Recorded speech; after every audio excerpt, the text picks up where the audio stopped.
No começo, achei que fosse um animal, algo escuro no acostamento, meio torto, parado. Raposa atropelada, pensei, ou um saco de lixo jogado. Gente joga de tudo nessa estrada. Já vi sofá, geladeira, até colchão queimado. Mas quando me aproximei, o coração apertou. Era gente, uma pessoa, caída. Pisei no freio devagar, o caminhão gemendo, as rodas cantando no asfalto quente. Parei uns 20 metros à frente, com o motor ainda ligado.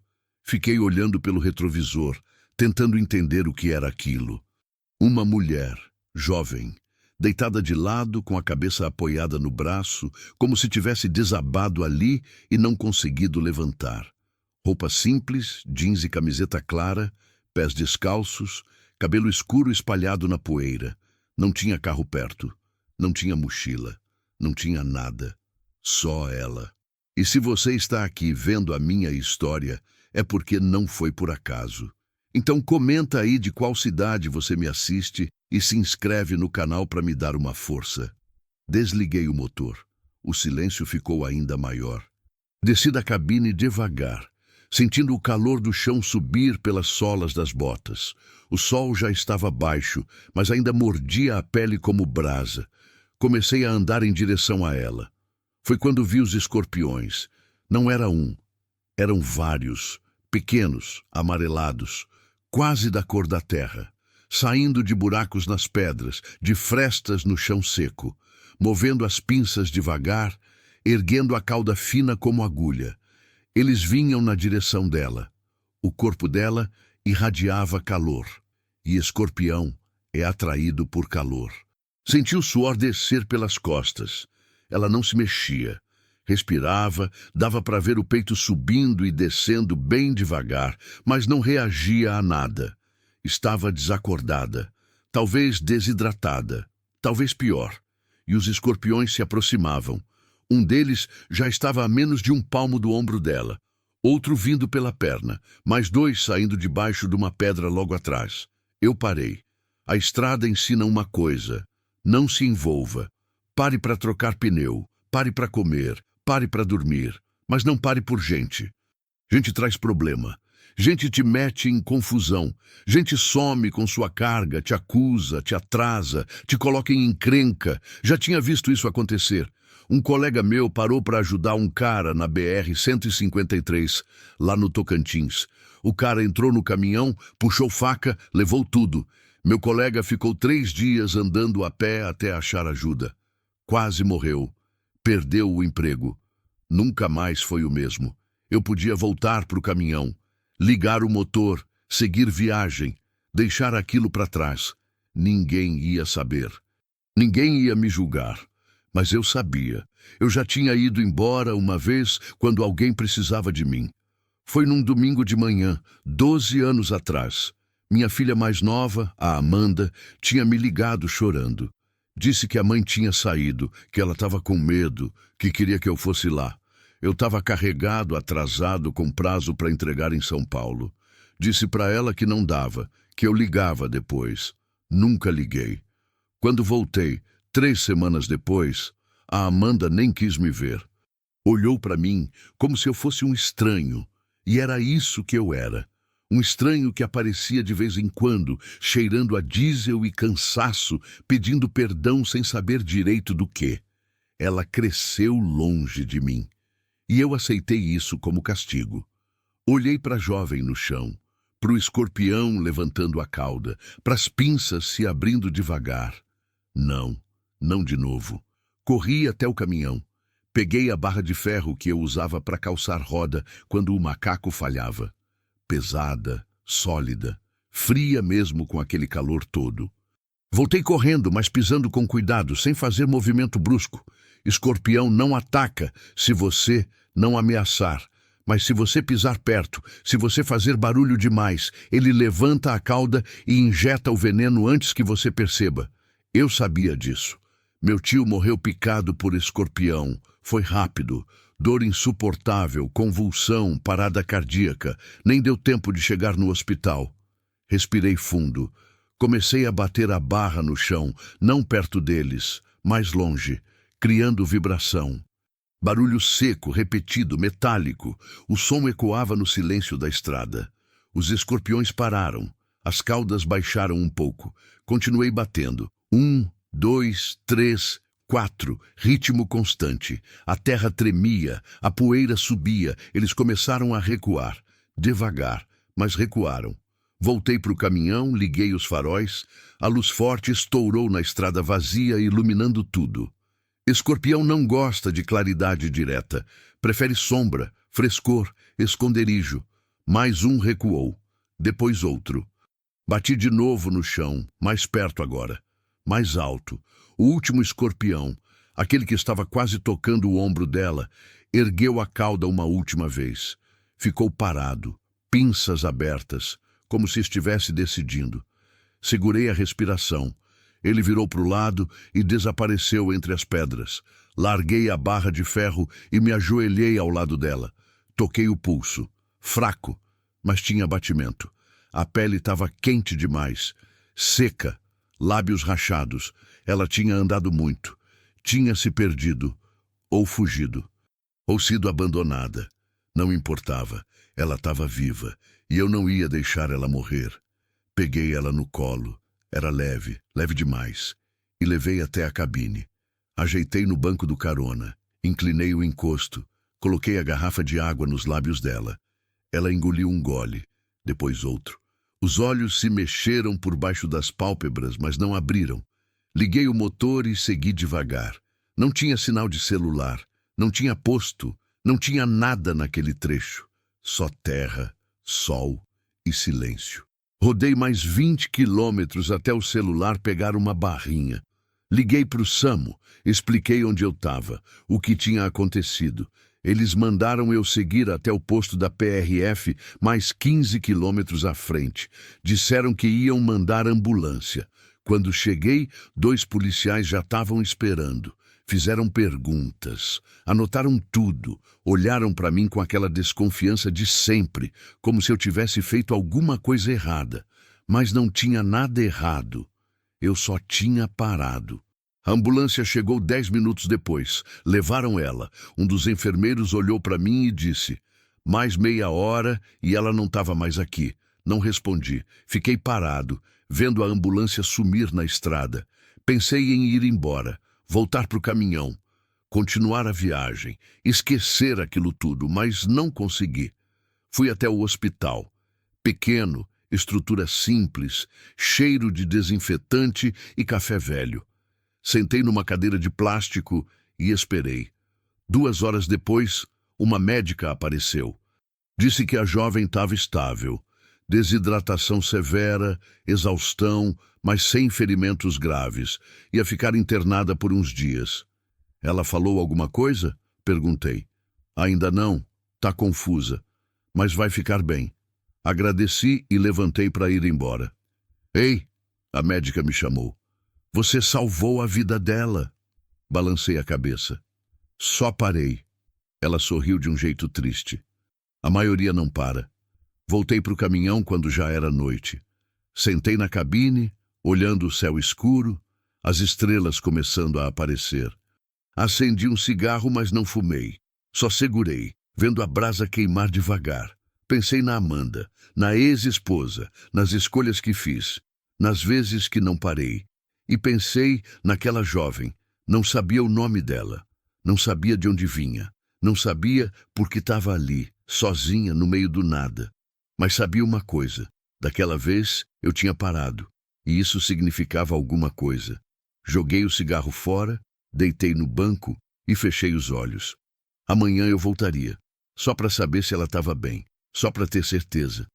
Só por isso. Acordei com o sol batendo direto no rosto. A cabine do caminhão estava quente como forno, o ar parado, grudento.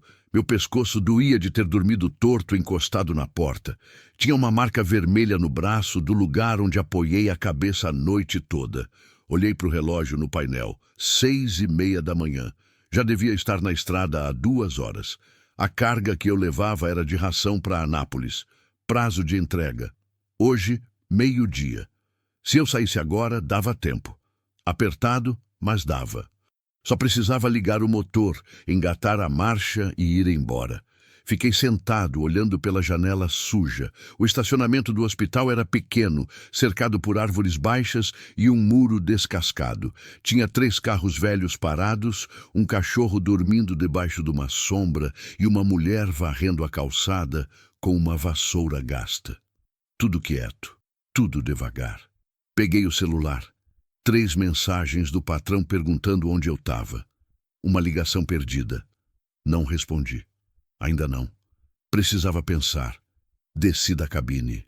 As pernas estavam pesadas, as costas reclamando. 23 anos de estrada cobram o preço. Joelho direito ruim, lombar travada, mão esquerda com dormência que vem e vai. Mas eu continuava, porque era isso que eu sabia fazer.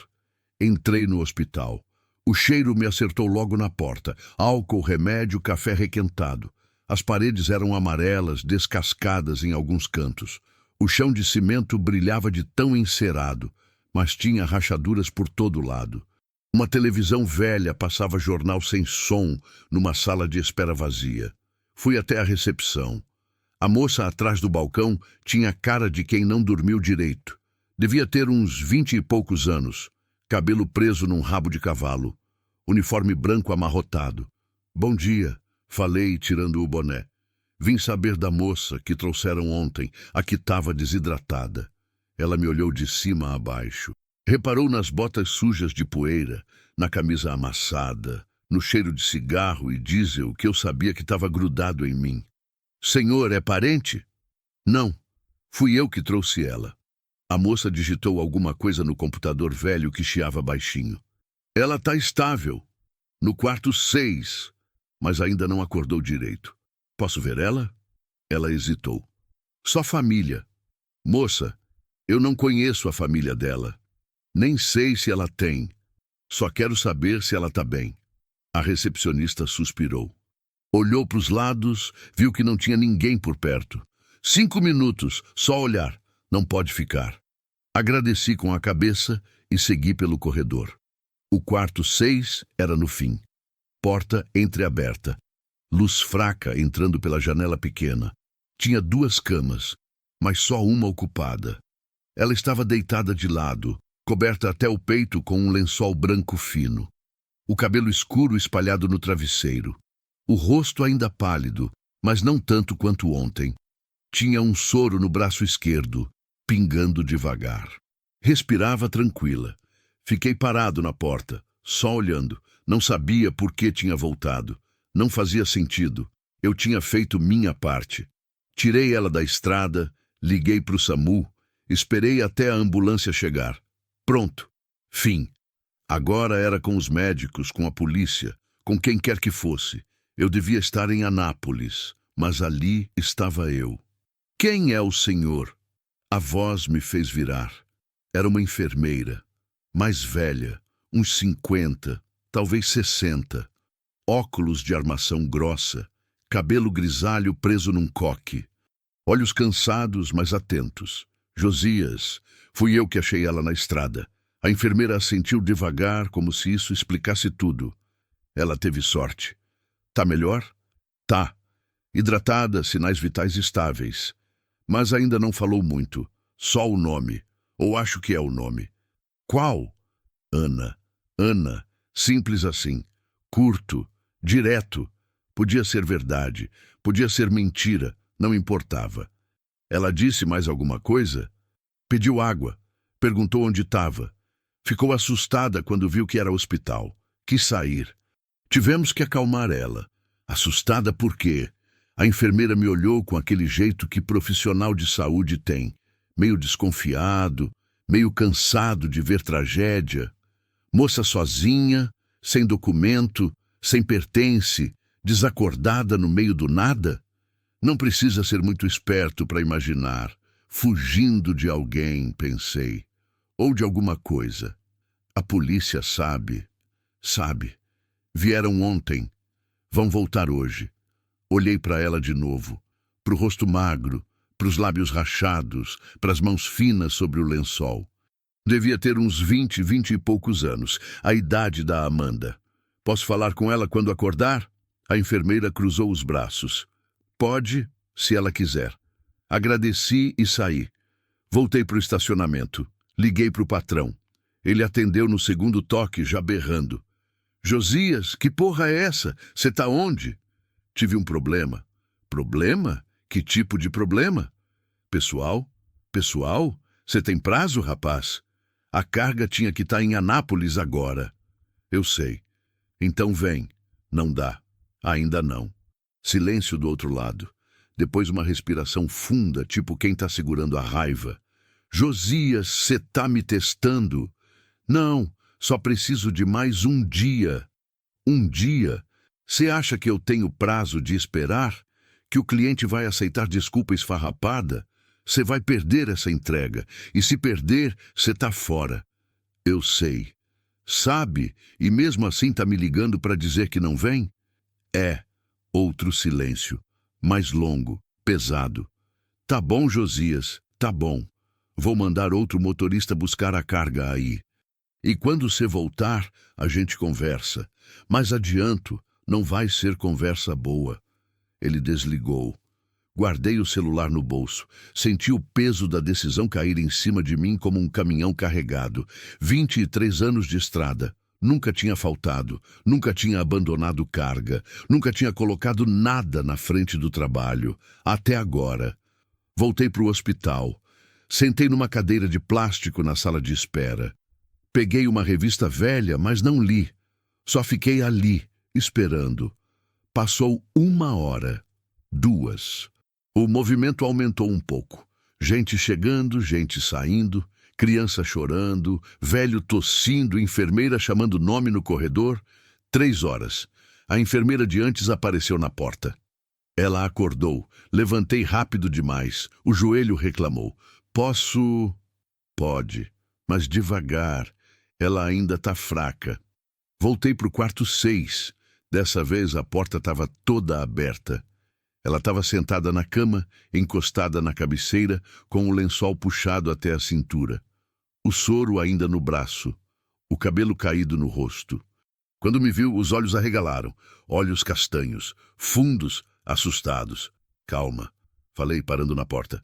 Não vim fazer mal. Ela não respondeu. Só ficou me olhando, quieta, tensa, pronta para gritar ou correr ou sei lá o quê. Meu nome é Josias. Fui eu que te achei. Na estrada. Ontem. Ainda nada. Você estava desacordada. Tinha escorpião perto de você. Eu só te tirei de lá. Trouxe para o hospital. Só isso. Ela piscou devagar. Relaxou um pouco. Não muito, mas um pouco. Onde eu tô? A voz saiu rouca, fraca. Hospital Municipal de Itaberaí, interior de Goiás. Goiás? É. Ela fechou os olhos. Suspirou fundo. Quando abriu de novo, tinha lágrima descendo. Eu estava muito longe.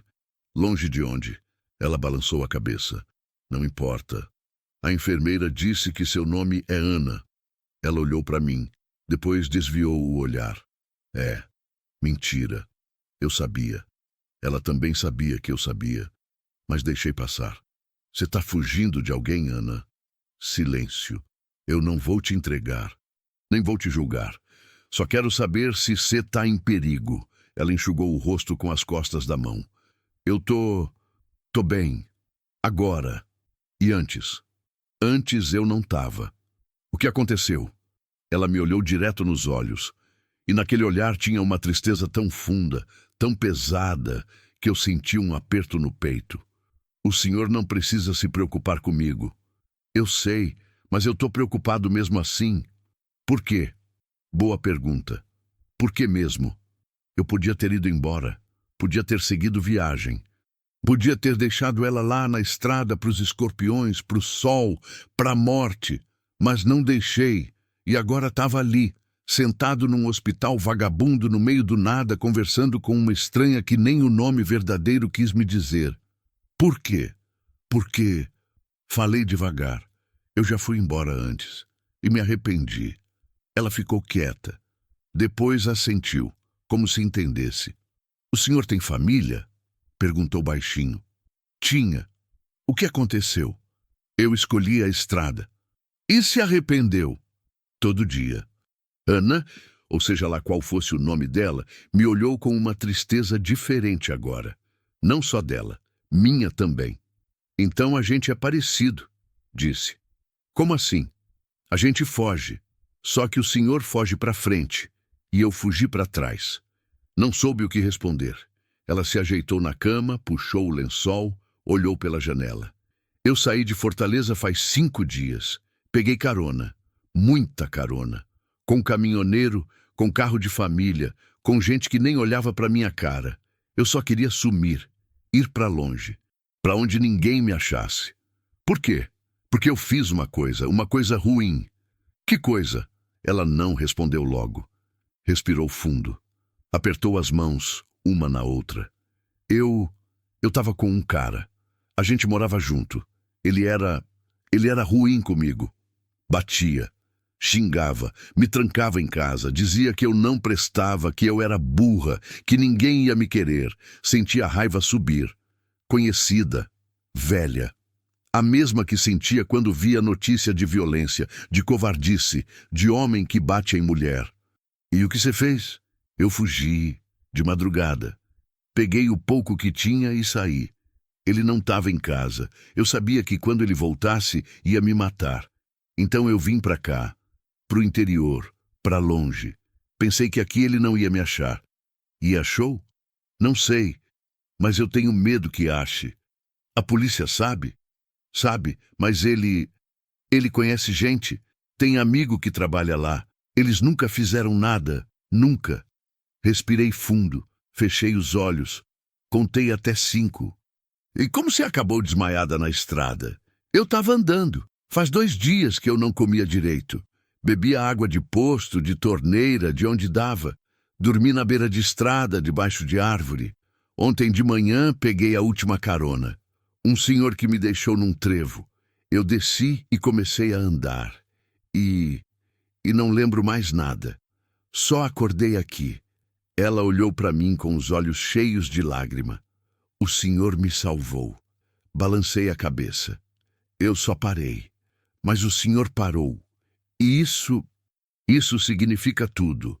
Ficamos em silêncio. Só o barulho do hospital, gente andando no corredor, alguém tossindo longe, o bip do aparelho do soro. O que você vai fazer agora? Perguntei. Não sei. Tem para onde ir? Não. Família? Minha mãe morreu. Meu pai bebe. A gente não se fala faz anos. Amigos? Ela deu um sorriso triste. Ele não deixava eu ter. Suspirei. Você não pode ficar aqui. A polícia vai vir. Vão fazer pergunta. E se esse cara tiver contato mesmo, ele vai saber onde você está. Ela ficou pálida. Então eu preciso sair. Agora. Você não está em condição? Não importa. Eu não posso ficar. Ela tentou levantar, mas o corpo não deixou. As pernas fraquejaram. Ela caiu sentada de volta na cama, a respiração curta. Ana, calma. Eu não posso. Ela gritou, baixinho, mas desesperada. O senhor não entende. Ele vai me achar. Ele sempre acha. Olhei para ela, pro desespero, pro medo real, palpável. E tomei uma decisão. Vem comigo. Ela parou, me olhou confusa. O quê? Vem comigo, eu te tiro daqui. Mas para onde? Não sei ainda. Mais longe, algum lugar seguro. Por que o senhor está fazendo isso? Olhei para ela e pensei na Amanda, na ex-esposa, nas vezes que não parei, nas vezes que fugi. Porque, falei, dessa vez eu quero fazer diferente. Ana ficou me olhando. Depois, assentiu devagar. Tá bom. Saí do quarto. Encontrei a enfermeira no corredor. Ela vai com alta? Não ainda, precisa de mais observação. E se ela sair assim mesmo? A enfermeira suspirou. Não é recomendado, mas ela é maior de idade. Não posso prender ela. Voltei para o quarto. Ana já estava de pé, segurando na parede, tremendo. Vem, falei, devagar. Peguei ela pelo braço. Saímos do quarto. Passamos pelo corredor. A recepcionista olhou, mas não disse nada. Conhecia essa história. Tinha visto antes. Chegamos no estacionamento. O sol já estava alto, quente, massacrante. Ana piscou, protegendo os olhos. É aquele, apontei para o Scania. Ela olhou para o caminhão, depois para mim. O senhor tem certeza? Não, mas vou fazer assim mesmo. Abri a porta da cabine. Ajudei ela a subir. Dei água. Dei um pedaço de pão que tinha guardado. Ela comeu devagar, com cuidado, como quem não confia que a comida vai ficar no estômago. Entrei do outro lado.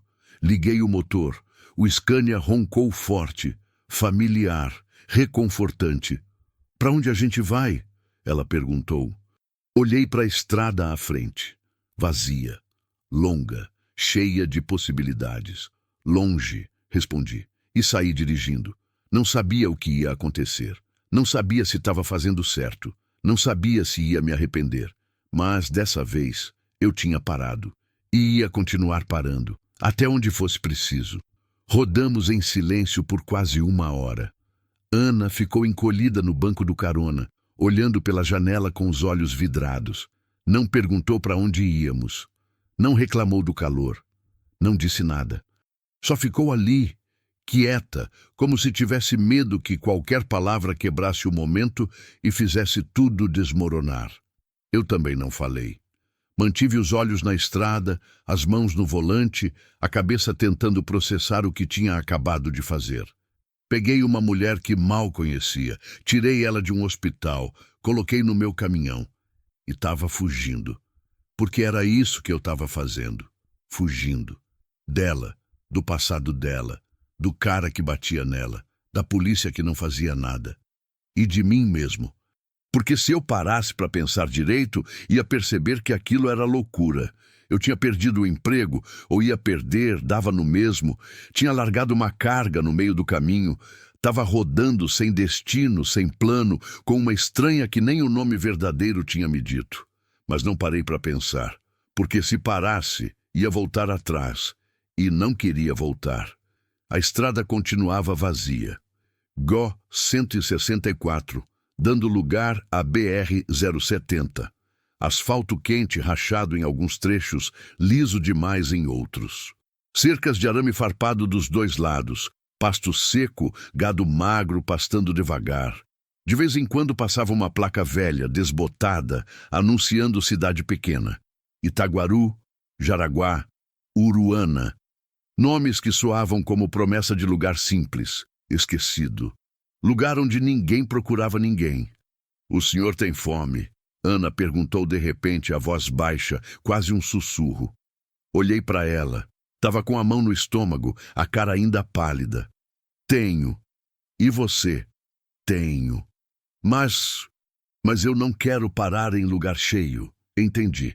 Conheço um lugar. Quieto, afastado. Daqui a uns 20 minutos. Ela assentiu e voltou a olhar pela janela. O lugar era uma vendinha de beira de estrada, bem antes de Jaraguá, num trecho onde quase ninguém parava.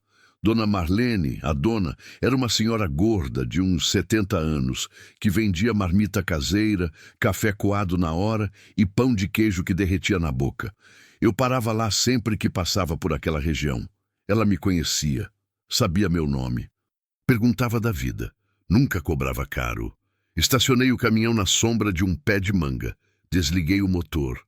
O silêncio voltou, pesado, quente. Fica aqui, falei. Vou buscar comida. Não, ela disse rápido, quase em pânico. Eu vou junto. Ana, por favor. Olhei nos olhos dela. Vi o medo. O medo real de ficar sozinha, de ser vista, de ser achada. Tá bom, vem. Descemos. O sol estava inclemente, como se quisesse castigar a terra. A poeira subia com cada passo. Tinha um cachorro vira-lata dormindo debaixo de uma cadeira de plástico na entrada da venda. Nem levantou a cabeça quando passamos. Dona Marlene estava atrás do balcão, limpando o fogão velho com um pano cinza. Quando me viu, abriu um sorriso largo, mostrando os dentes tortos. Josias, quanto tempo, menino? E aí, Dona Marlene, como tá? Aqui, ó, velha, mas não morta. Ela olhou para Ana, curiosa, mas discreta. E quem é a moça? Ana. Tá me fazendo companhia na viagem. Dona Marlene assentiu, como se isso explicasse tudo. Já tinha visto de tudo naquela estrada. Gente fugindo, gente procurando, gente sumindo. Não fazia perguntas. Senta aí. Vou fazer uma marmita boa para vocês. Sentamos numa mesa de madeira velha, cheia de marca de copo e cigarro apagado. Ana ficou de costas para a porta, os ombros tensos. Eu fiquei de frente, vigiando. Dona Marlene voltou com 2 pratos fumegantes: arroz, feijão, carne de panela, abóbora refogada, farofa. Cheiro de comida de verdade, feita com tempo e cuidado. Ana olhou para o prato como se fosse a coisa mais bonita do mundo. Pode comer, falei. Ela pegou o garfo. A mão tremia. Levou a primeira garfada à boca. Mastigou devagar. Fechou os olhos. E chorou. Não fez barulho. Só deixou as lágrimas caírem, silenciosas, enquanto continuava comendo. Não disse nada. Só comi também, devagar, respeitando a dor dela. Quando terminamos, Dona Marlene trouxe café.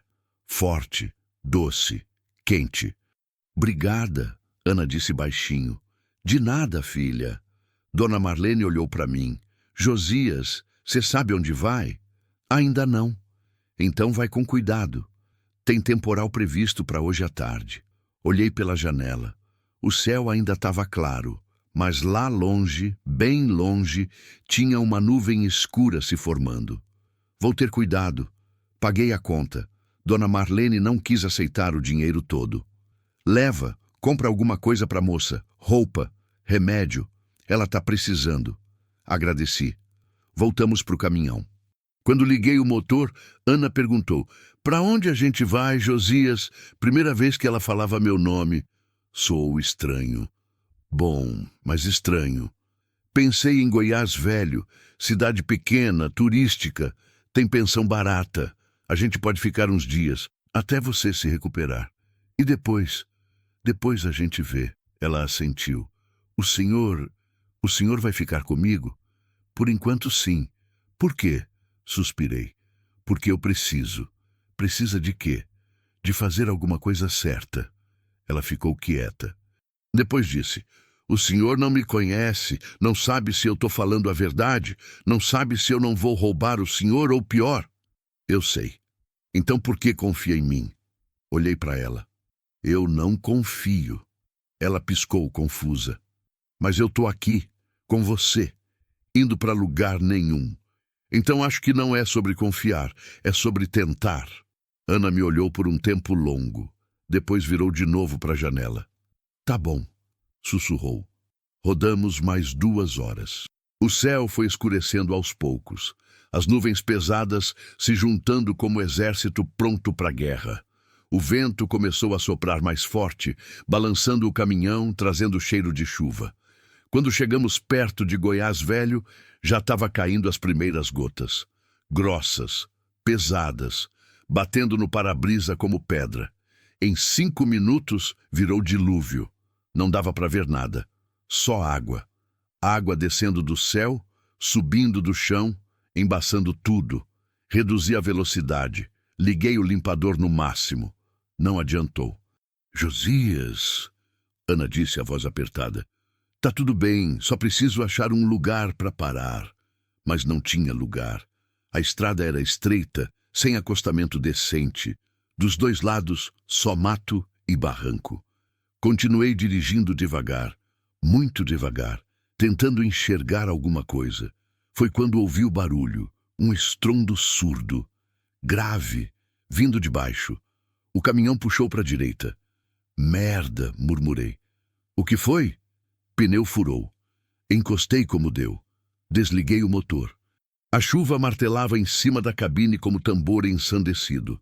E agora? Ana perguntou. Agora eu troco o pneu. Nessa chuva? Não tenho escolha. Abri a porta. A água entrou imediatamente, encharcando o banco, o chão, tudo. Desci. O barro grudou nas botas. A chuva me acertou como soco, gelada, violenta, tirando o fôlego. Fui até a parte de trás. O pneu traseiro direito estava murcho, rasgado. Devia ter pego algum pedaço de ferro na estrada, ou vidro, ou sei lá. Peguei o macaco. Peguei a chave de roda. Comecei a trabalhar. A chuva não parava. Descia forte, constante, sem piedade. Eu estava ensopado em segundos. A camisa grudada no corpo, o cabelo pingando, os dedos escorregando na chave. Levantei o caminhão. Tirei os parafusos um por um. A mão estava tremendo, não de frio, de cansaço, de idade, de 23 anos segurando volante e chave de roda. Quando tirei o pneu furado, quase caí. O peso me puxou para o lado. Segurei na carroceria, respirando fundo, sentindo a água descer pela cara, misturada com suor e sujeira. Foi quando senti a mão no meu ombro. Virei. Ana estava ali, encharcada também, cabelo colado no rosto, roupa grudada, tremendo de frio. "O que você está fazendo aqui?" Gritei por cima do barulho da chuva. "Vim ajudar. Volta pro caminhão." "Não, Ana, eu não vou deixar o senhor fazer isso sozinho." Olhei para ela, para os olhos determinados, para a teimosia, para o medo vencido, pelo menos por enquanto.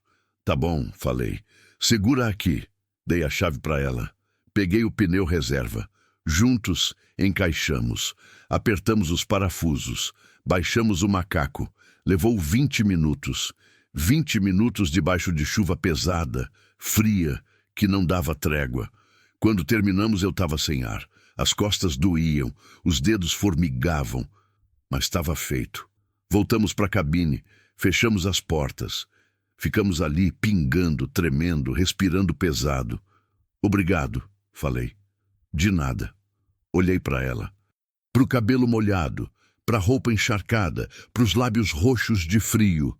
E sem pensar, tirei minha camisa de flanela de cima da outra que eu usava por baixo.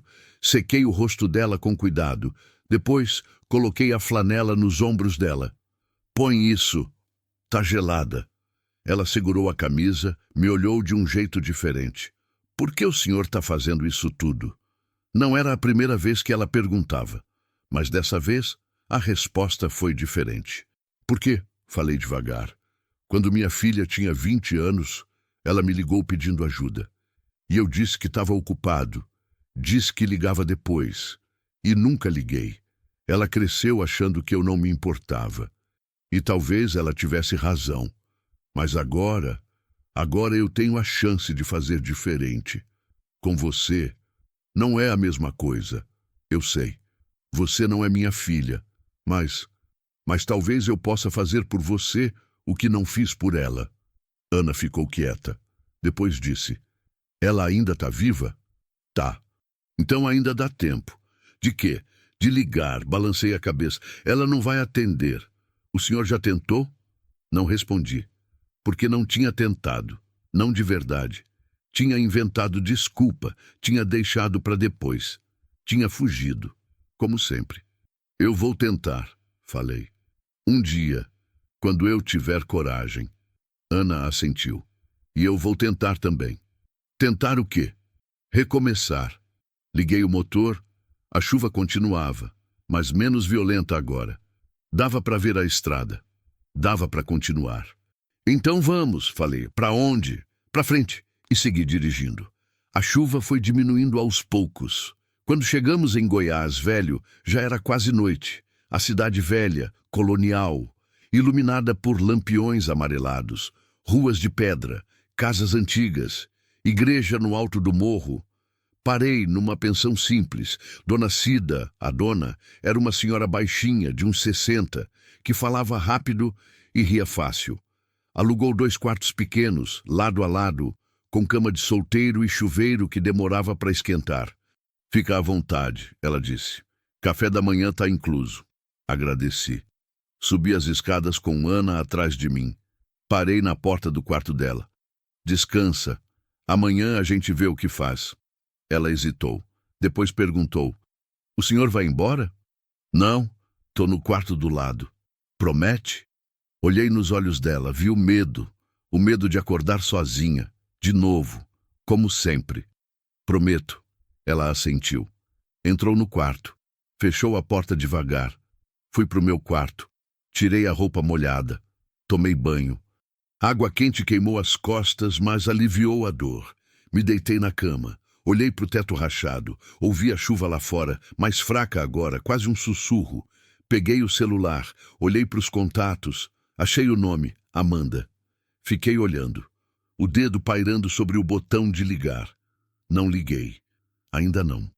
Mas guardei o celular mais perto. Mais acessível. Um dia, pensei. Um dia eu ligo. E fechei os olhos. Pela primeira vez em muito tempo dormi sem sonhar com a estrada. Sonhei com casa. Com perdão. Com recomeço. Continue e alongue o próximo 14/06 O Escorpião e a Graça. Capítulo 4. Fantasmas do passado. Acordei com o som de sinos. A igreja matriz de Goiás Velho tocava às 6 da manhã. O som ecoava pelas ruas de pedra, entrando pela janela aberta do quarto, misturado com cheiro de café e pão fresco vindo da cozinha da pensão. Levantei devagar. O corpo todo doía. Costas, braços, pernas. 23 anos de estrada cobrando o preço. Mas era uma dor conhecida, familiar, quase reconfortante. Vesti a calça jeans e uma camiseta limpa que tinha na mochila. Passei água no rosto na pia pequena do quarto. Olhei no espelho rachado pendurado na parede. O homem que me olhava de volta parecia mais velho do que eu lembrava. Cabelo grisalho, ralo nas têmporas, rugas fundas ao redor dos olhos, barba por fazer de 3 dias, olhos cansados, vermelhos de sono ruim e decisões piores. 51 anos. Parecia mais. Saí do quarto, bati na porta ao lado. De leve, nada. Bati de novo. Silêncio. Senti o coração apertar. Ana, nada. Girei a maçaneta. A porta abriu. O quarto estava vazio, a cama feita, a janela fechada. Nenhum sinal dela. O pânico subiu rápido. Pensei em tudo. Ela tinha fugido. Tinha voltado para Fortaleza. Tinha sido achada, levada, morta. Desci as escadas correndo, quase tropeçando nos degraus de madeira velha. Dona Cida estava na cozinha fritando ovos numa frigideira antiga. Viu a moça que estava comigo? Ela virou, tranquila. Vi sim. Tá lá fora, no quintal. Respirei fundo, o coração ainda batendo forte. Obrigado. Saí pela porta dos fundos. O quintal era pequeno, cercado por muro de pedra baixo. Tinha um pé de jabuticaba no canto. Uma mesa de madeira velha embaixo, cadeiras desconjuntadas. Ana estava sentada numa delas, de costas para casa, olhando para o céu. Ainda usava minha camisa de flanela por cima da roupa dela. O cabelo solto, ainda úmido do banho. Os pés descalços balançando devagar, sem tocar o chão. Fiquei parado, só olhando. Ela parecia pequena ali, frágil. Uma menina perdida num mundo grande demais. Bom dia, falei baixo, para não assustar. Ela virou, sorriu. Um sorriso pequeno, cansado, mas real. Bom dia, Josias. Sentei na cadeira do lado dela. A madeira rangeu. Dormiu bem? Melhor do que esperava. Ela olhou para as próprias mãos. Fazia tempo que eu não dormia sem medo. Medo de quê? De acordar e ele tá lá. Olhando para mim, com aquela cara, aquela voz, não precisei perguntar quem era ele. Aqui ele não chega, falei. Como o senhor sabe? Porque eu não vou deixar. Ela me olhou. Nos olhos dela tinha gratidão, mas também dúvida, como se não conseguisse acreditar que alguém realmente ficaria. O senhor não me conhece, ela disse de novo, como se precisasse me lembrar. Não sabe nada sobre mim, nem meu nome de verdade. Então me conta. Ela hesitou. Olhou para o céu de novo. As nuvens claras, leves, diferentes das de ontem. Meu nome não é Ana. Eu sei. É Beatriz. Beatriz Mendes da Silva. Bonito. Minha mãe escolheu. Ela gostava de nomes de santos. Disse que ia me proteger. E protegeu. Beatriz deu um sorriso triste. Não muito. Ficamos em silêncio. Um cachorro latiu longe. Uma porta bateu em alguma casa vizinha. O sino da igreja tocou de novo, marcando a 30h. Eu cresci em Fortaleza, ela continuou, a voz baixa, como se estivesse contando uma história que não era dela. Bairro pobre, casa pequena, minha mãe trabalhava de faxineira. Meu pai bebia, batia nela, batia em mim também quando estava muito bêbado. Apertei os dedos na madeira da cadeira. Minha mãe morreu quando eu tinha 15. Câncer. Não tinha dinheiro para tratamento direito. Ela foi definhando, até sumir. E seu pai? Sumiu também, de outro jeito. Bebeu até não aguentar mais. Morreu no hospital público 2 anos depois, sozinho. Nem fui no enterro. Por quê? Porque eu tinha raiva. Muita raiva. Ele nunca cuidou da gente, nunca protegeu minha mãe. Nunca me olhou como filha, só como coisa que estava ali atrapalhando. Ela limpou os olhos com as costas da mão. Depois que ele morreu, fiquei sozinha. Tentei trabalhar. Faxina, como minha mãe. Lanchonete, loja. Mas não dava. O dinheiro não chegava. Eu morava num quartinho de pensão, pagava aluguel atrasado, comia mal. Tava afundando. Foi quando conheceu ele. Beatriz assentiu. Marcelo, conhecido como Celo. Ele era bonito, charmoso. Tinha moto, tinha dinheiro, tinha conversa. Me disse que eu era especial, que eu merecia coisa melhor, que ele ia cuidar de mim.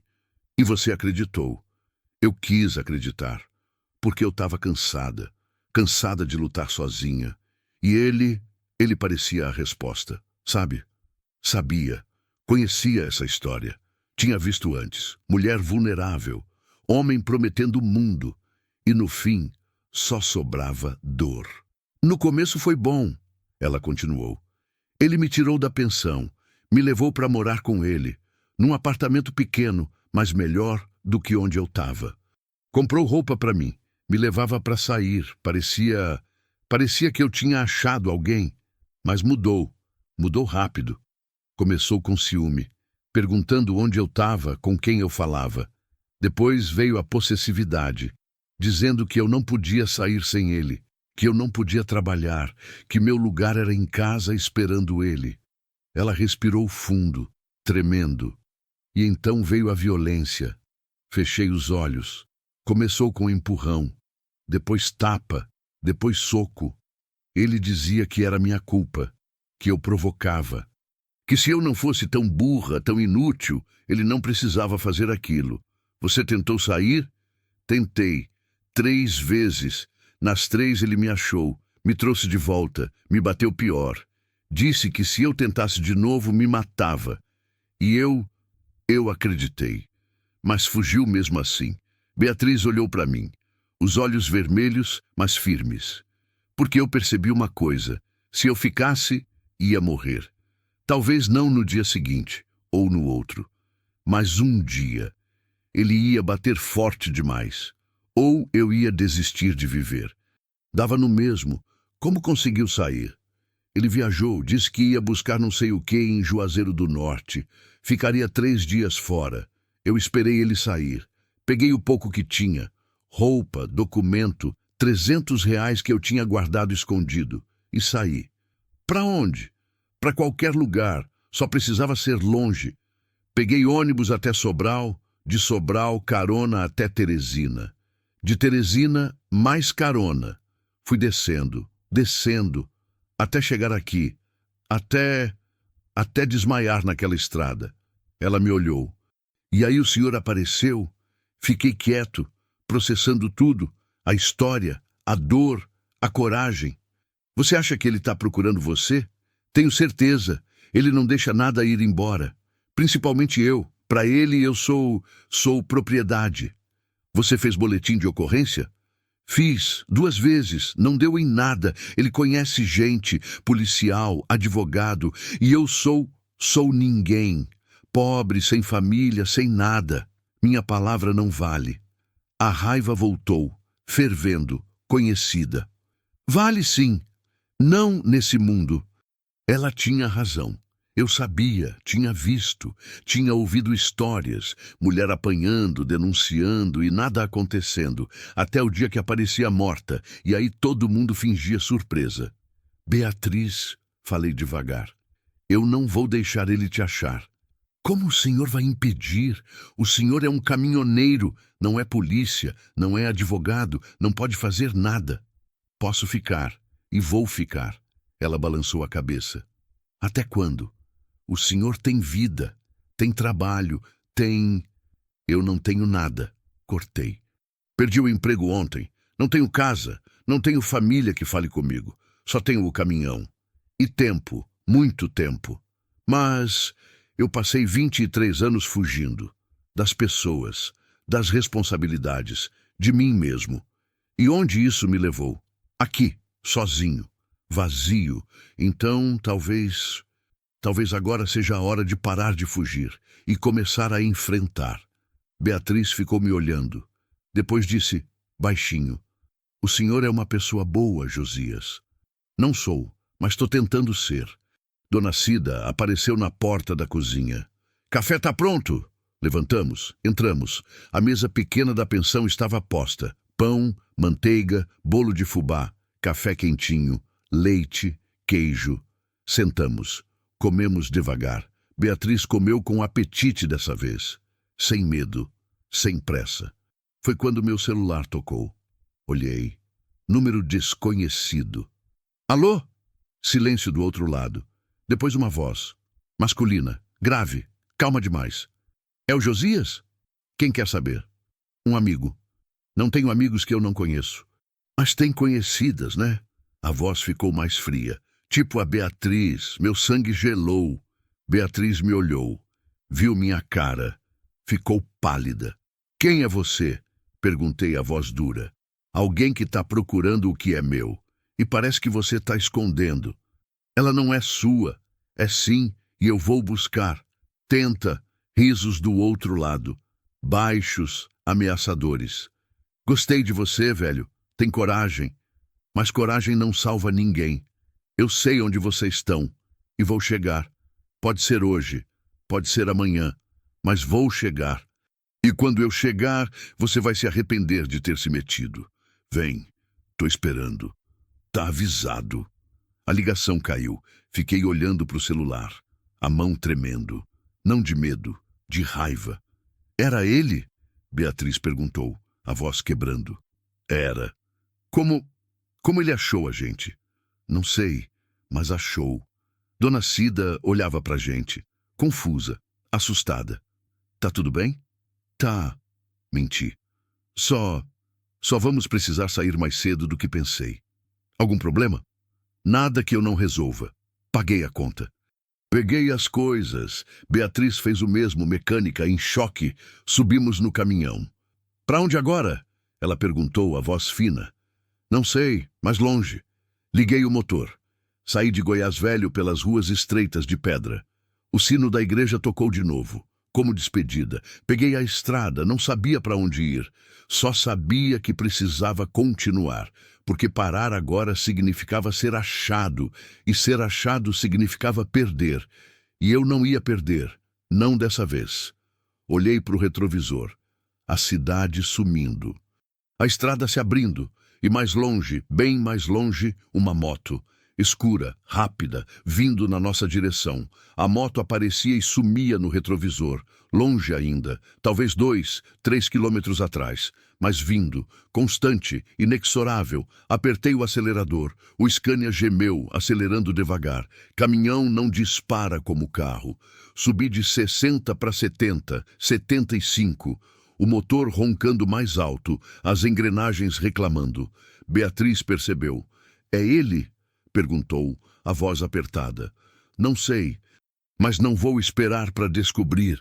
Ela virou no banco olhando pelo vidro traseiro, a mão agarrada no encosto, os nós dos dedos brancos.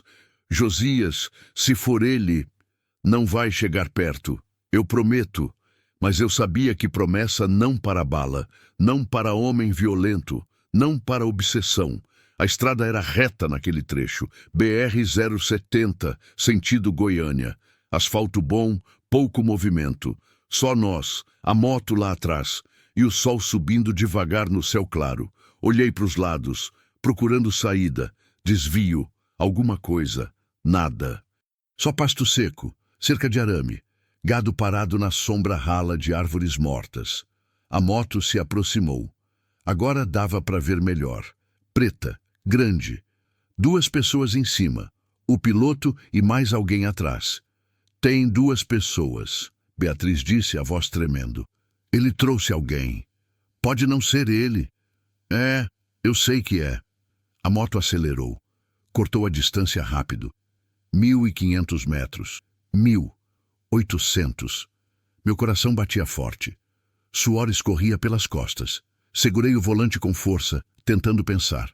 Pensar rápido. Caminhão não foge de moto, simples assim. Ela é mais rápida, mais ágil. Podia me ultrapassar, me fechar, me forçar a parar. E aí, olhei para o porta-luvas. Tinha uma chave de fenda velha lá dentro. Só isso. Nada que servisse de arma, nada que protegesse contra 2 homens. A moto estava a 500 metros. Josias. Beatriz chorava agora, silencioso, mas chorava.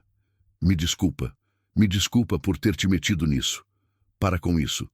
Eu devia ter ficado, devia ter aceitado. Pelo menos você não estaria em perigo. Beatriz, olha para mim. Ela virou, os olhos vermelhos, molhados. Eu escolhi isso. Entendeu? Ninguém me obrigou. E não me arrependo. Então para de pedir desculpa e me ajuda a pensar. Ela enxugou o rosto com a manga da camisa. No quê? Em como sair dessa? A moto estava a 300 metros. Dava para ver o piloto agora. Capacete escuro, jaqueta de couro, corpo largo, musculoso. O passageiro atrás, menor, mais tenso, inclinado para frente. Viu uma placa. Desvio, 2 quilômetros, obras na pista. Uma chance. Segura firme, avisei. O quê? Não respondi. Acelerei o máximo que o caminhão dava. 80, 85. O motor berrando, a cabine tremendo. A moto acelerou também. 200 metros, 150. O desvio apareceu. Placa amarela, seta para a direita, estrada de terra batida, estreita, empoeirada. Esperei. A moto estava a 100 metros, 50, 40. Virei, brusco. O volante girando rápido, os pneus cantando, o caminhão inclinando perigoso para a esquerda. Beatriz gritou. Segurei firme, compensando, mantendo no traçado. Entramos na estrada de terra. A poeira subiu imediatamente. Nuvem densa, marrom, engolindo tudo. Não dava para ver 3 metros à frente. Reduzi um pouco a velocidade. 60, 50, 40. O caminhão pulando nos buracos, a suspensão gemendo. Olhei para o retrovisor. A moto tinha entrado também, mas a poeira a cegava. Vi ela diminuir, tentando enxergar, tentando não cair. Ganhamos distância. 100 metros, 150, 200. Para onde essa estrada vai? Beatriz perguntou, segurando no painel. Não faço ideia. E se for sem saída? Aí a gente reza. A estrada continuava, estreita, cheia de pedra, de buraco, de curva fechada. Dos 2 lados, mato fechado. Árvores baixas, galhos secos, espinho. Passei por uma ponte velha de madeira. As tábuas rangeram sob o peso do caminhão. Olhei embaixo. Riacho seco, só pedra e areia. A moto ainda vinha. Mais devagar, mas vinha. Continuei. 5 minutos, 10, 15. A estrada começou a subir. Morro íngreme, curva em S. O motor gemeu, forçando. Reduzi de marcha. Segunda, primeira. Subimos devagar. Lá embaixo, a moto parou. Ficou lá, parada no meio da estrada de terra, os 2 homens descendo, olhando para cima. Depois um deles pegou o celular. Eles estão ligando, Beatriz disse. Para quem? Não sei, mas nada bom. Chegamos no topo do morro. A estrada virou plana de novo, mas piorou. Cheia de pedra solta, de cratera, de areia fofa, passou mais uma placa. Propriedade privada, proibido entrar. Ignorei. Continuei. A estrada terminou num pátio grande, vazio. Tinha um galpão velho de zinco, porta aberta, escuro por dentro. algumas carcaças de carro enferrujado, mato crescendo por tudo, lugar abandonado. Parei o caminhão, desliguei o motor. O silêncio veio pesado, só o vento soprando, o zinco do galpão batendo, o motor esfriando, estalando baixinho. E agora? Beatriz sussurrou. Agora a gente espera. Espera o quê? Para ver se eles sobem. Ficamos quietos, atentos, olhando pela estrada de terra que descia o morro. 5 minutos. 10. Nada. Acho que desistiram, ela disse. Talvez, mas eu não acreditava. Homem como esse não desiste, só muda de estratégia. Vou dar uma olhada, falei.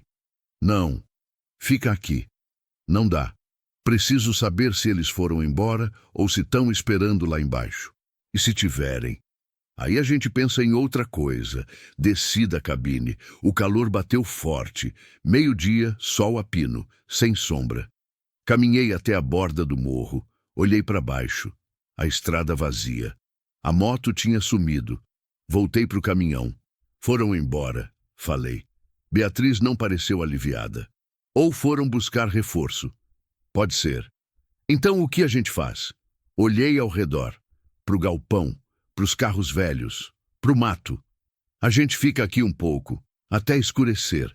Aí descemos e procuramos outra estrada. E se eles voltarem? Vão ter que nos achar primeiro. Entramos no galpão. Por dentro era maior do que parecia. Piso de cimento rachado, teto de zinco com buracos deixando a luz entrar em raios finos. Tinha umas caixas velhas empilhadas no fundo. Ferramentas enferrujadas, uma bancada quebrada, lugar que já foi oficina ou depósito, agora só ruína. Sentamos no chão, encostados na parede. Beatriz puxou os joelhos para o peito, abraçou as pernas. Josias, por que o senhor não me entrega? Olhei para ela. O quê? Seria mais fácil. O senhor me entrega, volta para sua vida e acabou. Sem problema, sem perigo. Você está falando sério? Tô. Seria melhor para todo mundo. Levantei, fui até ela. Agachei na frente. Escuta bem o que eu vou falar. Eu não vou te entregar, não vou te abandonar, não vou deixar aquele desgraçado encostar a mão em você de novo. Entendeu? Ela olhou para mim, lágrima descendo de novo. Por quê? Por que se importa tanto? Porque respirei fundo. Eu não me importei antes com quem precisava. E isso me destruiu por dentro. Me fez virar isso. Um homem vazio, sozinho, sem nada.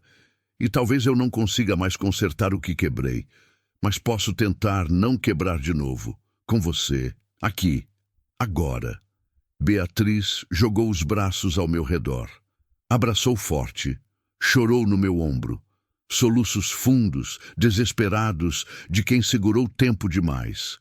Abracei de volta. Deixei ela chorar. Ficamos assim por um tempo. Quando ela se acalmou, se afastou, limpou o rosto. Desculpa. Não pede desculpa. É que faz muito tempo que ninguém se importa comigo. Agora alguém se importa. Ela sorriu. Fraco, mas sorriu. Voltamos a sentar lado a lado, olhando para a porta do galpão, para o sol lá fora, para o tempo passando devagar. Josias, fala. Quando isso acabar, se acabar, o que o senhor vai fazer? Pensei. Não sei. Talvez volte para a estrada. Procure outro trabalho. Ou talvez eu ligue para minha filha. Devia ligar. Eu sei. Ela pode não atender, mas pelo menos o senhor tentou. E você? Perguntei. O que você vai fazer? Recomeçar. De verdade, dessa vez. Arrumar emprego, lugar para morar, talvez até estudar. Sempre quis fazer enfermagem. Vai conseguir. Acha? Acho. Você é forte, Beatriz. Mais do que pensa. Ela encostou a cabeça no meu ombro. Obrigada, Josias. De nada. Ficamos ali até o sol começar a descer. Quando o céu ficou alaranjado, levantamos. Voltamos para o caminhão. Liguei o motor. Desci o morro devagar, com cuidado. A estrada de terra escurecendo, as sombras alongando. Chegamos na BR de novo. Olhei para os dois lados. Vazio. Peguei para a esquerda, direção oposta de onde vínhamos. Rodamos em silêncio. O céu foi escurecendo. Roxo, depois azul profundo, depois preto. As estrelas começaram a aparecer. Depois de 1 hora, vi uma placa. Pirenópolis, 15 quilômetros. Cidade turística. Cheia de pousada, restaurante, gente, lugar onde podíamos nos misturar, desaparecer. Vamos para lá, falei. Beatriz assentiu. Entramos na cidade quando já era noite fechada. Ruas de pedra iluminadas, casas coloniais, música saindo de bares, movimento, vida. Parei numa pousada simples. Conversei com o dono, aluguei um quarto, paguei adiantado. Subimos, quarto pequeno, mas limpo. Cama de casal, banheiro com chuveiro, janela com vista para a rua. Descansa, falei. Amanhã a gente decide o próximo passo. Beatriz segurou minha mão. Fica. Como? Fica aqui, no quarto, comigo. Por favor, eu não quero ficar sozinha. Olhei para ela, pro medo nos olhos, pro pedido silencioso. Tá bom? Eu fico. Ela deitou na cama, eu sentei na cadeira perto da janela. Olhei para a rua, pros carros passando, pras pessoas rindo, conversando, vida normal, coisa que eu não tinha fazia tempo. Peguei o celular, olhei de novo pro nome. Amanda. O dedo pairou sobre o botão. Dessa vez apertei. Chamou. 1 vez. 2, 3, caixa postal. Oi, é o pai. Eu só queria dizer que sinto muito. Por tudo. Eu sei que não adianta, mas eu queria que você soubesse e que eu te amo. Sempre amei, mesmo quando parecia que não. Desliguei. Encostei a cabeça na parede. E pela primeira vez em 23 anos, chorei. Silencioso. Sozinho. Mas chorei. Porque dói. Porque dói demais perceber tudo que você perdeu. E que talvez nunca mais volte. Acordei com o som de vidro quebrando. Não foi alto. Foi discreto. O tipo de barulho que você quase ignora. Quase. Mas depois de 23 anos na estrada, dormindo em lugares estranhos, você aprende a acordar com qualquer coisa fora do lugar. Abri os olhos devagar. Ainda estava na cadeira perto da janela. O pescoço doía, torto de má posição. A perna esquerda formigava. Olhei para o relógio na parede. 3h40 da manhã. Beatriz dormia na cama. Respiração lenta, regular. Encolhida de lado, abraçando o travesseiro. O barulho veio de novo. Vidro, pisando em vidro, lá embaixo, na rua. Levantei devagar, sem fazer som. Fui até a janela, olhei pela fresta da cortina. A rua estava vazia. Postes de luz amarelados iluminando as pedras irregulares. Algumas lojas fechadas. Um cachorro dormindo na calçada. Nada. Esperei. 30 segundos. 1 minuto. Então vi uma sombra, movendo-se devagar pela calçada do outro lado da rua, encostada nas paredes, corpo baixo, cauteloso. Depois outra sombra, e mais uma. 3 pessoas, circulando a pousada. Meu coração disparou. Fui até a cama, toquei o ombro de Beatriz, de leve. Ela acordou sobressaltada, os olhos arregalados. Shhh! Coloquei o dedo nos lábios. Calma, mas a gente precisa sair. Agora. O que? Tem gente lá embaixo, procurando a gente. Ela ficou pálida. Levantou rápido, sem fazer barulho. Calçou os tênis. Pegou a mochila pequena que tinha comprado no dia anterior numa loja de Pirenópolis. Fui até a porta. Coloquei o ouvido na madeira. Silêncio no corredor. Abri devagar. A dobradiça rangeu baixinho. Parei. Esperei. Nada.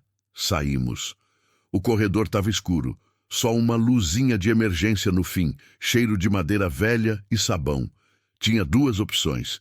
Descer pela escada da frente ou procurar saída dos fundos. A frente era arriscada. Eles deviam estar vigiando. Fundos. Fomos para o outro lado do corredor. Encontramos uma porta estreita, meio escondida. Abri. Dava numa escada de serviço. De madeira velha, rangendo a cada passo. Descemos, cada degrau um gemido, cada gemido um ano de vida perdido. Chegamos num depósito pequeno, caixas empilhadas, vassouras, produtos de limpeza e uma porta para fora. Abri, dava num beco estreito. Lixeira, muro baixo, gatos fuçando o resto de comida. Vem, sussurrei. Saímos pro beco. A noite estava fria, vento cortante trazendo cheiro de terra molhada de orvalho. Fomos pela direção oposta da rua principal. Passamos por quintais, por muros, por becos tortos. Pirenópolis era labirinto de ruas coloniais, mas isso nos ajudava agora. Chegamos numa pracinha, vazia. Só um coreto velho no centro e bancos de madeira ao redor. Paramos, respirando pesado. Eles sabem que a gente está aqui, Beatriz disse, a voz tremendo. Sabem. Como? Não sei. Talvez rastrearam meu celular. Talvez perguntaram por pousadas. Talvez... Parei. O caminhão. Merda! O quê? O caminhão. Tá estacionado na frente da pousada. Se eles estão lá, viram o caminhão, sabem que é meu. Então a gente não pode voltar para ele. Não podemos. Beatriz olhou ao redor desesperada. E agora? A gente fica a pé? No meio do nada? Pensei rápido, coração batendo forte, mão suando. A rodoviária. Tem que ter ônibus saindo de manhã cedo. A gente pega um. Qualquer um. Sai da cidade. E se eles estiverem vigiando lá também? É o risco que vamos ter que correr. Começamos a andar, rápido, mas tentando não parecer desesperados. Pelas ruas vazias, frias, silenciosas de Pirenópolis. A rodoviária era pequena, um prédio baixo, paredes descascadas, telhado de telha vermelha. Tinha uma bilheteria fechada e uma sala de espera com cadeiras de plástico. Vazia. Olhei para o painel de horários. Primeiro ônibus, 5h30, destino Goiânia. Faltavam quase 2 horas. Vamos esperar aqui?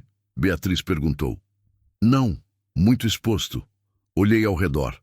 Do outro lado da rua tinha um bar fechado, e ao lado, um beco com entulho. Ali. Atravessamos. Entramos no beco. Tinha umas caixas de madeira empilhadas, sacos de cimento velho, telha quebrada. Sentamos atrás das caixas, escondidos, mas com visão da rodoviária, e esperamos. O frio aumentou.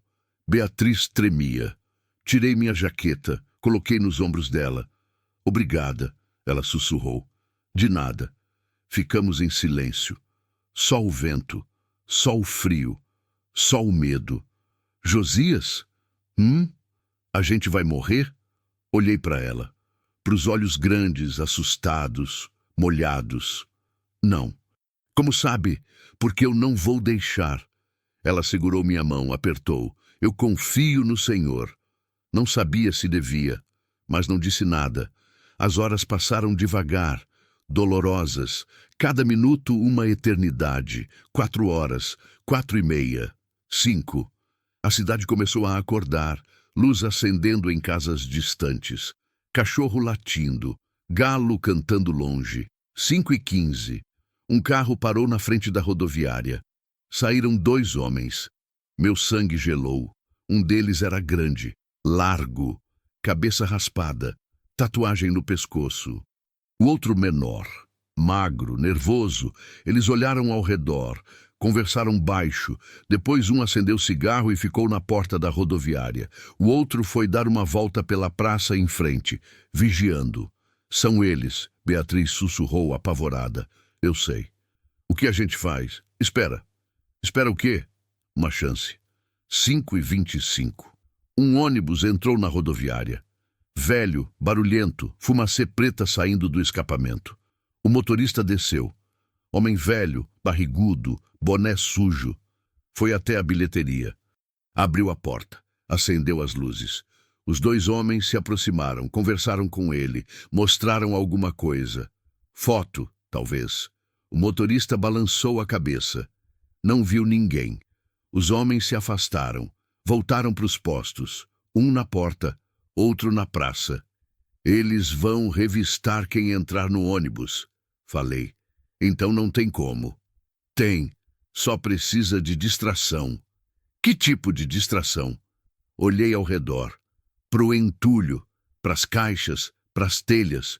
Peguei uma pedra, tamanho de punho, pesada. E o que o senhor vai fazer? Beatriz perguntou. Dar uma chance pra gente. Josias, quando eu jogar isso, você corre, direto pro ônibus. Entra, abaixa, fica quieta. Não importa o que aconteça, não sai de lá. E o senhor? Eu vou atrás. Mas confia em mim. Ela hesitou. Depois assentiu. Esperei o momento certo. O homem grande acendeu outro cigarro. O pequeno foi até o carro, pegou alguma coisa. Agora. Joguei a pedra, forte, pro outro lado da praça, longe. Ela bateu numa lata de lixo. Barulho alto, metálico, ecoando. Os dois homens viraram, atentos, tensos. Vai, sussurrei. Beatriz saiu correndo, baixa, rápida, silenciosa. Atravessou a rua, subiu no ônibus. Os homens ouviram, viraram. O grande viu ela, gritou. Ali, no ônibus, começaram a correr. Eu saí também, correndo, direto para eles. O grande era mais perto. Cheguei nele primeiro. Não pensei. Só agi. Ombro no peito dele, peso total, toda a força que eu tinha. Ele caiu para trás. Bateu no chão, a cabeça raspando no asfalto. O pequeno veio por cima, desviei. Peguei o braço dele, torci. Ele gritou, caiu de joelhos. O grande levantou, sangue escorrendo da cabeça, olhos furiosos. Seu filho da puta! Veio com tudo, soco no meu rosto. Acertou de raspão, dor explodindo na bochecha. Tropecei para trás, ele veio de novo, chute no estômago. Perdi o ar. Dobrei, outro soco. Nas costas, na nuca. Caí, o chão frio, duro, gosto de sangue na boca. Ele pegou minha gola. Levantou minha cabeça, olhos nos meus olhos. Onde ela tá? Cuspi sangue na cara dele. Ele berrou, me jogou no chão de novo. Chute nas costelas. 1, 2, 3 vezes. Dor insuportável. Não conseguia respirar. Ouvi o motor do ônibus, ligando, acelerando, saindo. Abri os olhos, vi o ônibus indo embora, pelas ruas de pedra, sumindo na curva. Beatriz tinha conseguido. Sorri, sangue nos dentes. O homem viu. Filho da puta tá sorrindo. Mais um chute. Tudo ficou escuro.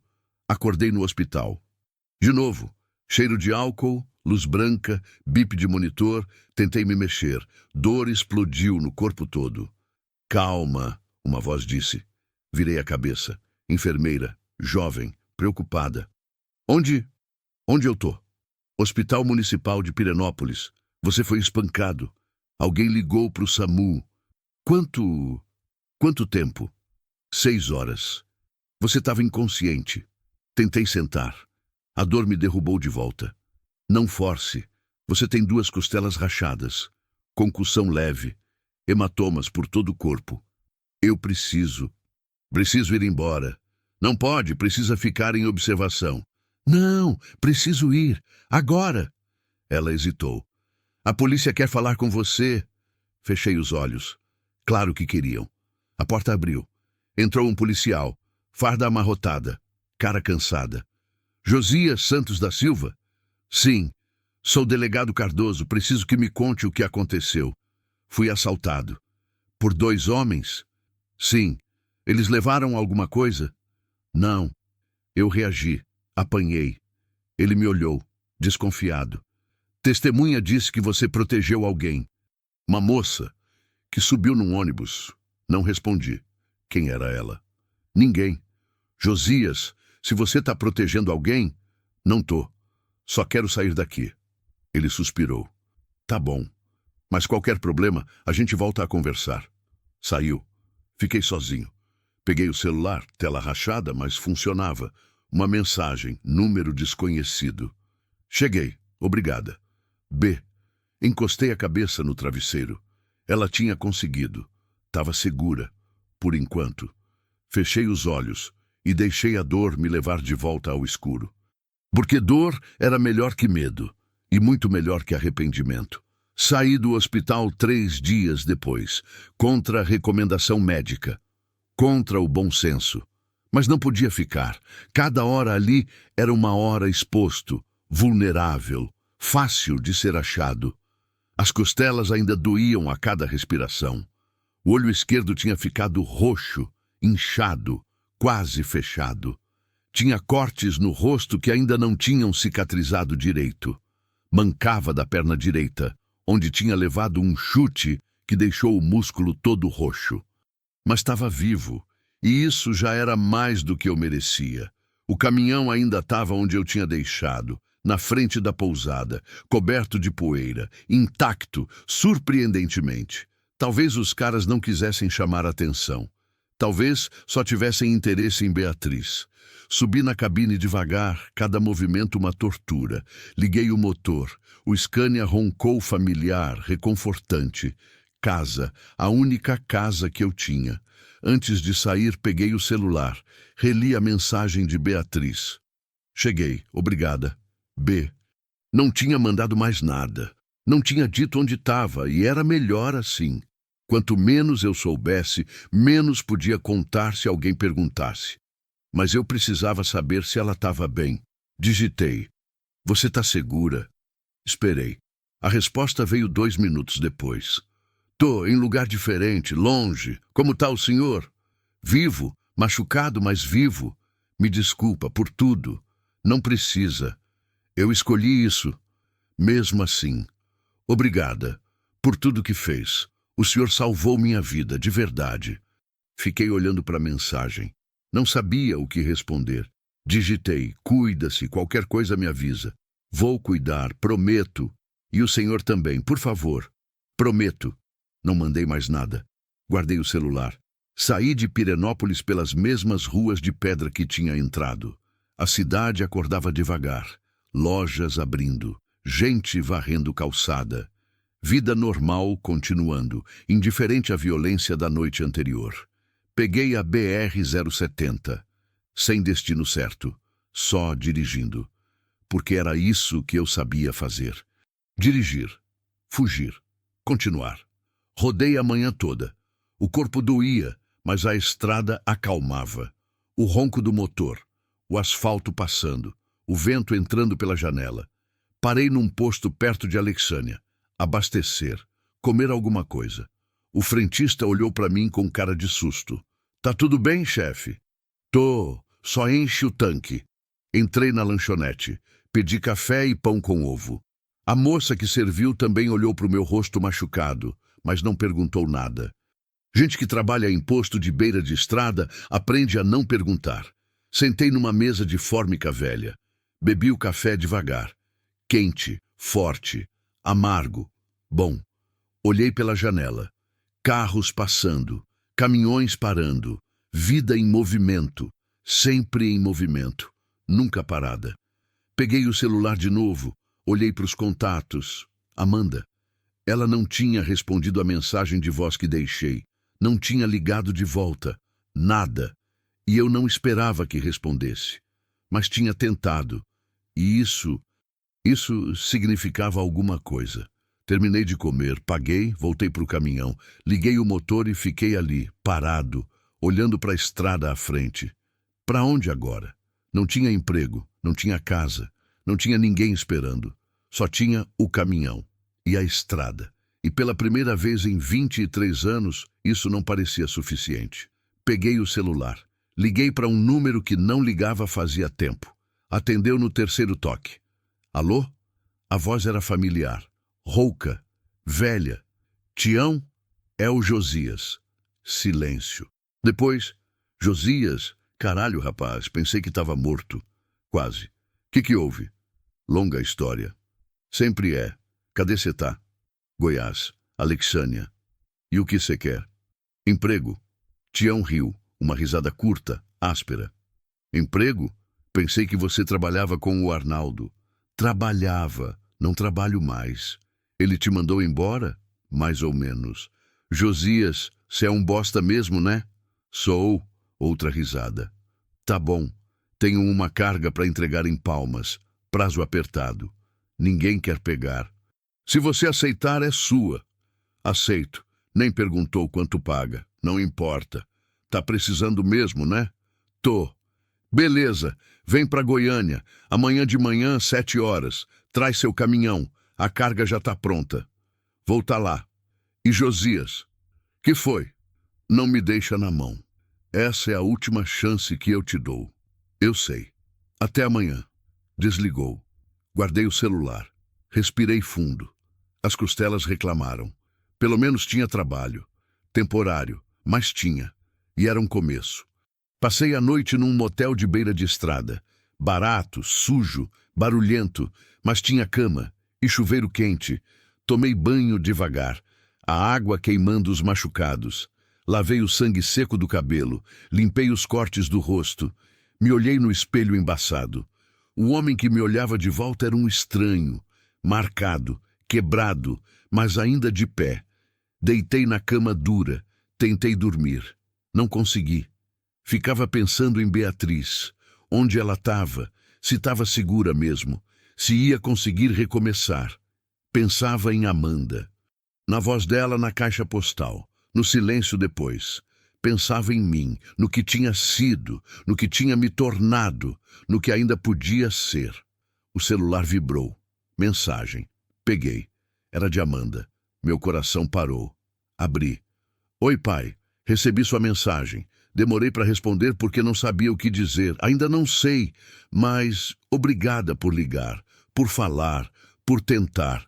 Não sei se estou pronta para conversar ainda, mas um dia talvez. Um dia.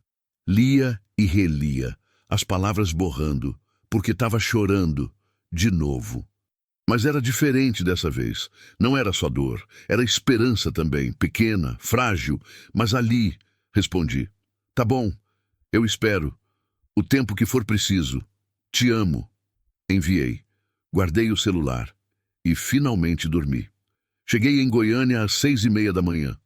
A cidade já acordada, trânsito pesado, buzina por todo lado. O depósito do Tião ficava na periferia. Galpão grande, cinza, cercado por muro alto e arame farpado. Estacionei na frente. Desci.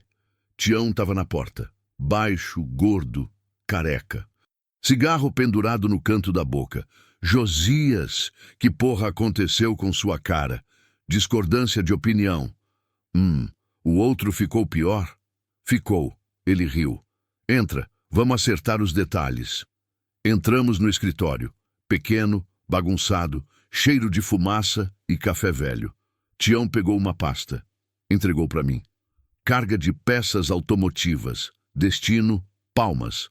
Prazo, 3 dias. Documento aqui. Nota fiscal aqui. Beleza. Você tá bem para dirigir? Com essa cara? Tô. Ele me olhou, desconfiado. Josias, se acontecer alguma merda... Não vai acontecer. Tá bom, confiando em você. Não devia. Eu sei, mas fazer o quê? Gente boa é difícil de achar. Assinei os papéis, peguei a chave do depósito, fui buscar a carga. O caminhão foi carregado em 2 horas. Peças bem embaladas, amarradas firme. Quando estava tudo pronto, subi na cabine. Liguei o motor. Tião bateu na porta. Boa viagem, Josias. E fica vivo, porra. Vou tentar. Saí de Goiânia. Peguei a BR-153, sentido norte, Tocantins. A estrada era longa, quase 1.000 quilômetros. 2 dias de viagem, talvez 3, com paradas. Mas eu não tinha pressa. Pela primeira vez, não tinha pressa. Rodei devagar, curtindo a estrada, as paisagens mudando. Cerrado dando lugar à mata.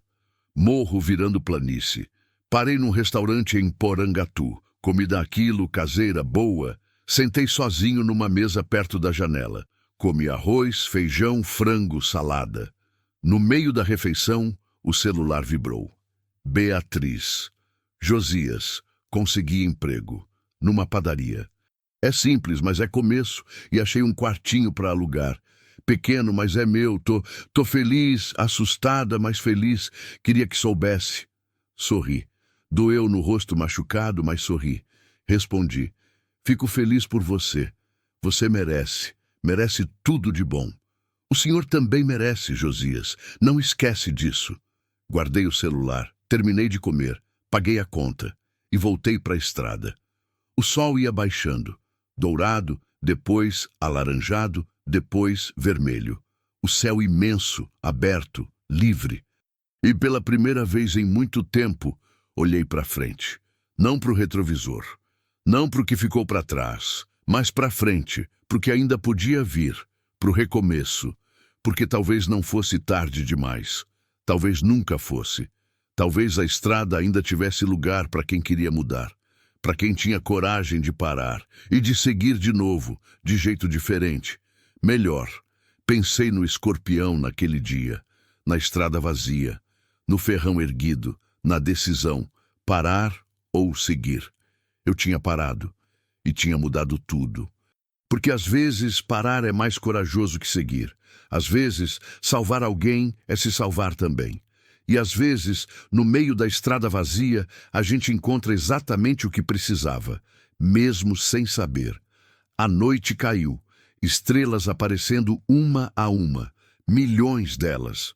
Liguei o rádio, música sertaneja antiga, voz rouca cantando sobre amor perdido e encontrado. E segui, pela estrada, pela vida, pelo recomeço, segui. No calor do asfalto, entre escorpiões e escolhas, um caminhoneiro descobriu que a coragem não está em nunca parar, mas em saber quando parar. E que, às vezes, salvar uma vida é o primeiro passo para salvar a própria.